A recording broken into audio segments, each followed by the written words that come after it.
Hi guys, Brightic here. So welcome to our channel. So ngayon ang topic natin is paano ba i-fix yung date, yung January 1970. Iwan ko na nalimutan ko. Ano ba i-fix yung date doon sa Node MCU natin para maging updated yung date niya. Okay, so yung topic natin ngayon. So let's go. You should take it slow.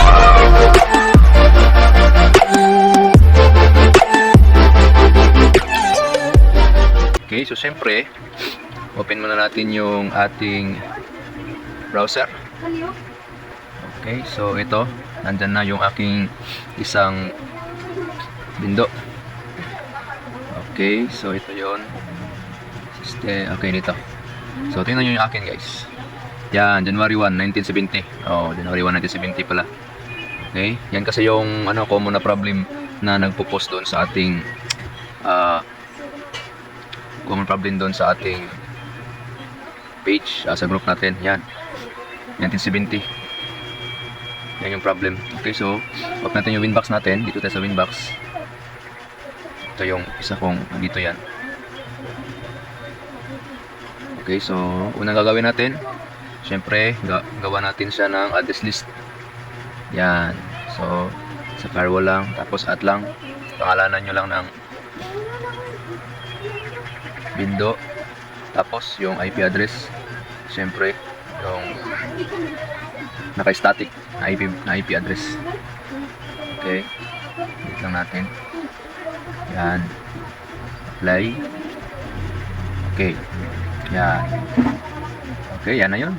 So lagyan natin ang pangalan, store. Hindi tayo malito. Okay, tapos not add tayo. Tapos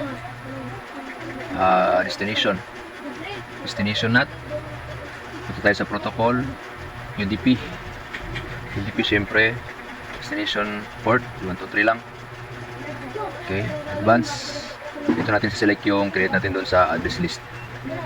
Okay, mendo. Yan, tapos action, select din natin dito yung destination not. Okay, yung address dito pala dapat yung active na NTP. Okay, may sinip ako dito. Okay, yan, active NTP. Search ko lang to, guys. Kinuha ko lang yung IP address niya. Copy.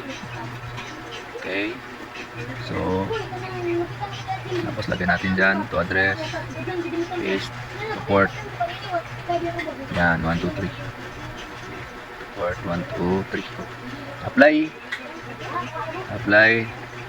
Okay na natin. Tapos try na natin. Saan na yun? Yan. Yan. Tapos pinakadulo.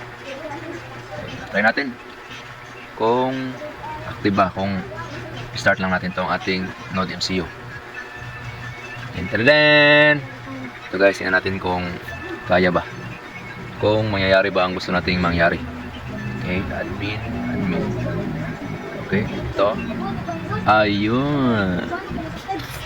Swak na swak, guys. Friday, June 14, 2024. Yung oras natin. Yan. Alauna ng umaga, guys. Siyempre yan yung Okay. So, yun. Yun lang. Okay. Yan yung natin. Yan yung tutorial natin ngayon. So, kung may tutunan kayo, guys, so like and subscribe kung nakatulong yung video natin. O nga pala, guys, baka may magtanong kung paano kung dalawa yung window niya. Tapos, okay, paano kung dalawa yung window?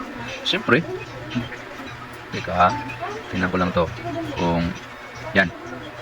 Okay, yan, ito yung isa kong window natin. Okay, naka January yan, January 1, 1970. Okay, so yan, baka may magtanong kung paano kung dalawa. So siyempre, copy naman lang yan. Hindi natin i-copy. Okay, tapos siyempre palitan mo lang yung IP na to dun sa IP ng idadagdag mo na. Yan, copy. Tapos paste lang.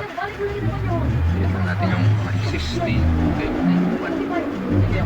okay, apply. Yan, so nasa window na rin yan. So create na yan. Okay, so punta tayo sa NAT. Yan na, same lang. Ngunit copy. Okay lang natin yan. Yan, try natin. Start natin. Kung gagana ba. Okay, so reload lang. Check natin. Sana gumana. Sana gumana sa dalawang window. Ayun. Goods. Gumana guys. Pwede na. Yun. So, yun lang guys. Nakuha natin. Okay, so, dalawang window. So, yun lang. Okay, so kung nakatulong yung video natin, syempre, hit like at subscribe at comment. Kung may matanong kayo, comment nyo lang. Pagkaya natin, gawin natin. Okay, so, again, thank you sa panonood. God bless. God bless. I'm Tyron the Jackson.